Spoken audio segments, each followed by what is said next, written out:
আদম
কলকারখানা থেকে শুরু করে গুরুত্বপূর্ণ সম্পদের পাহারা দেয়া বা পশুর পাল পাহারা দেওয়ার জন্য আপনি কুকুর পালন করতে পারবেন, এর জন্য আপনার কোনো গুনাহ হবে না।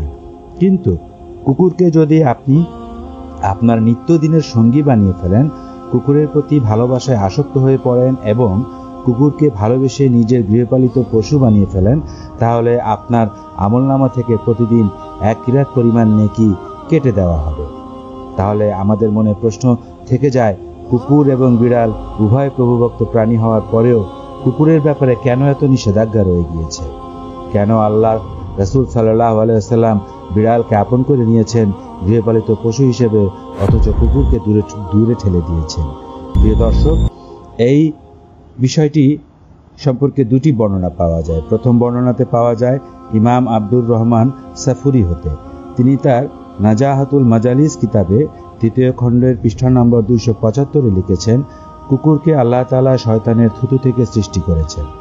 সেখানে বর্ণনাটা এভাবে আছে, যখন আল্লাহ তাআলা আদম আলাইহিস সালামের মাটির দেহটিকে তৈরি করে শেষ করলেন, তখন থেকে রূহ ফুঁকে দেওয়ার আগ পর্যন্ত প্রতিদিন এই ঠনঠনে মাটির দেহের অবয়বের উপর দিয়ে, ভেতর দিয়ে, আশপাশ দিয়ে ইবলিস শয়তান আসা যাওয়া করত।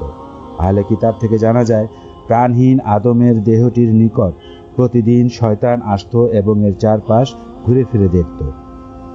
একদিন ইবলিস শয়তান অহংকার বশত ঘৃণার ছলে আদম আলাইহিস সালামের মূর্তির পেটের উপর যেখানে নাভি থাকে সেই স্থানে থুতু ফেলে দেয়। উল্লেখ্য, আদম আলাইহিস সালামের প্রাথমিক সৃষ্টির সময় নাভির কোনো অবস্থান ছিল না, কিন্তু যখনই আদম আলাইহিস সালামের পেটের মধ্যবর্তী স্থানে ইবলিস শয়তান থুতু ফেলে, আল্লাহ তাআলা শয়তানের থুতু সহ সেই স্থানের কিছু মাটি তুলে ফেলে দেন এবং আল্লাহ তাআলা পরবর্তীতে ফেলে দেওয়ার শয়তানের থুতু মিশ্রিত মাটি থেকে কুকুরকে সৃষ্টি করেন এবং পেটের যে স্থান থেকে অপবিত্র মাটি তুলে ফেলা হয়েছিল ওই স্থানটিকে আল্লাহ তাআলা নাভির রূপে রূপান্তর করেন। আল্লাহ তাআলা হযরত জিবরাইল আলাইহিস সালামকে নির্দেশ দিয়েছিলেন আদম আলাইহিস সালামের পেটের উপর থেকে থুতু সহ কিছু মাটি ফেলে দেওয়ার জন্য। মানুষের পেটে যে নাভির মতো গর্ত রয়েছে তা এই কারণে তৈরি হয়েছিল যে হযরত জিবরাইল আলাইহিস সালাম আদম আলাইহিস সালামের পেটের ওই স্থান থেকে শয়তানের অপবিত্রিত থুতু মিশ্রিত মাটি ফেলে দিয়েছিলেন। তাই ইসলামে কখনো কোনো মানুষকে কুকুরের বাচ্চা বা কুকুর বলে গালি দেয়া জঘন্য অপরাধ, এমনকি কবিরা গুনাহ। মানবদেহের যে অপবিত্র অংশটি আল্লাহ তাআলা পূর্বেই ফেলে দিয়েছিলেন, সেই অংশটি থেকে সৃষ্ট প্রাণীর সাথে আশরাফুল মাখলুকাতকে তুলনা করা বড় ধরনের কবিরা গুনাহ। এ ব্যাপারে ইমাম ইবনে কাসির পবিত্র কোরআনের একটি আয়াতের ব্যাখ্যায় বলেন, আর তোমরা একে অপরকে মন্দ উপাধিতে ডাকিও না। তিনি বলেন, মানুষকে কুকুর বা কুকুরের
up, no I don't take shit. I got no love for the fakeness. If you wanna play tough and wanna hate this, I'll always show up and make a statement. I don't ever slow up, no I don't take shit. I got no love for the fakeness. If you wanna play tough and wanna hate this, I'll always show up and make a statement. I don't ever slow up, no I don't take shit. I got no love for the fakeness. If you wanna play tough and wanna hate this, I'll always show up.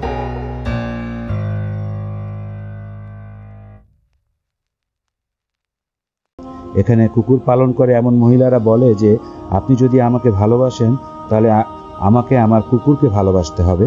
ইউরোপের মানুষরা কুকুরের প্রতি ভালোবাসায় এমন অনেক ধরনের হারাম কর্মকাণ্ডে লিপ্ত রয়েছে যা সুস্পষ্ট সীমালঙ্ঘন। প্রত্যেকটি মুসলিমকে একটি কথাই মনে রাখতে হবে, কুকুর যতই বিশ্বস্ত হোক না কেন, ইসলামের সীমারেখা হচ্ছে আপনি যত পারেন কুকুর পালন করতে পারেন, শুধুমাত্র আপনার বাড়ি পাহারা দেওয়া, সম্পদের পাহারা দেওয়া, অথবা গুরুত্বপূর্ণ স্থাপনা অথবা যে কোনো পশুর খামারের পাহারা দেওয়ার জন্য।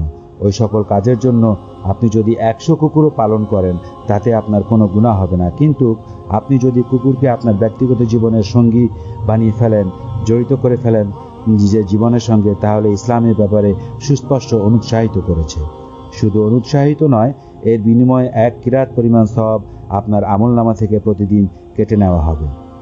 কিন্তু এই অপরাধের জন্য আপনাকে সরাসরি জাহান্নামে প্রেরণ করা অথবা আপনার জীবন অভিশপ্ত হয়ে যাবে এমন কোনো কথা ইসলামে বলা নেই। তবে একটা কথা মাথায় রাখতে হবে, কুকুরকে যদি আপনি বিড়ালের মতো খুব কাছাকাছি নিয়ে আসেন তাহলে প্রতিদিন 1 কিরাত পরিমাণ সওয়াব আপনার আমলনামা থেকে বাদ হয়ে যাবে। আল্লাহ রাসূল সাল্লাল্লাহু আলাইহি ওয়াসাল্লাম বলেন, 1 কিরাত সওয়াব হলো 1 উহুদ পাহাড়ের পরিমাণ সওয়াব। সুতরাং সিদ্ধান্ত আপনাকে নিতে হবে, বিড়াল পালন করবেন নাকি কুকুর পালন করবেন। ইসলামের দৃষ্টিভঙ্গি বলছে যদি আপনি বিড়াল পালন করেন তাহলে সায়েন্টিফিক্যালি আপনি বিভিন্ন ধরনের মানসিক সমস্যা থেকে মুক্তি পাবেন। এমনকি বিড়াল ভূমিকম্প আসার পূর্বে আপনাকে সিগন্যাল দিতে পারে। তাছাড়া বিড়াল অ্যান্টি ডিপ্রেশন থেকে শুরু করে ঘরের সকল নেগেটিভ এনার্জি থেকে আপনাকে রক্ষা করতে পারবে। বিড়াল এমন একটি প্রাণী জীববিজ্ঞান দ্বারা প্রমাণিত, এরা অপবিত্র কর্মকাণ্ডের সাথে জড়িত হয় না। মহান আল্লাহ তাআলা সূরা আরাফে বালাম বিন বাওরার কথা উল্লেখ করেছেন, যিনি একজন নেক ও ধার্মিক ব্যক্তি ছিলেন। অতঃপর সে তার নফসের গোলামি এবং পার্থিব কাজ করতে থাকে। তখন আল্লাহ তাআলা তাকে একটি কুকুরের সাথে তুলনা করেন এবং সে বিচারের দিন কুকুরের আকারে জাহান্নামে প্রবেশ করবে। আসহাবে কাফের কুকুরের কথা নিশ্চয়ই মনে আছে। ইসলামের ইতিহাস থেকে জানা যায় আসহাবে কাফের কুকুরটি বালাম বিন বাওরার রূপে বেহেশতে যাবে। আমরা আল্লাহ তাআলার কাছে প্রার্থনা করি, আল্লাহ তাআলা আমাদেরকে হযরত মুহাম্মদ সাল্লাল্লাহু আলাইহি ওয়াসাল্লামের দেখানো পথ অনুযায়ী জীবনযাপন করার তৌফিক দান করুন। আমিন।